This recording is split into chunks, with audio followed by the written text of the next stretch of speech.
Simple ভাবে একটা তুলি আঁকতে হবে।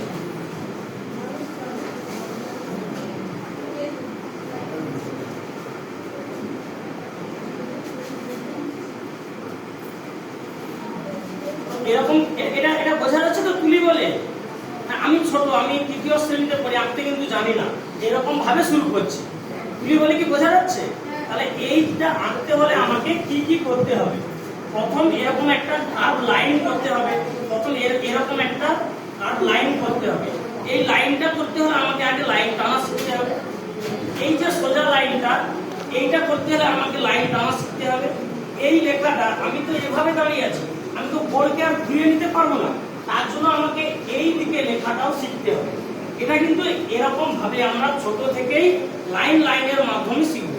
একটা এই লেখাটার কথা যখন একটা লেখার কথাই ধরি, যে আমি এ বি সি ডি লিখব, এ লিখতে হলেও যে একটা সঠিক নিয়ম আছে, বা বাংলাতেই শুরু করি, ও লিখতেও যে একটা সঠিক নিয়ম আছে, তার যে একটা মাত্রা আছে, তার আকার আছে, এই আকারগুলো সঠিকভাবে তো দিতে হয়। সেই নিয়মটা না জানলে আমি করতে পারবো না। আমি দিয়েই শুরু করি আজকের ক্লাসটা। দিয়ে শুরু করি।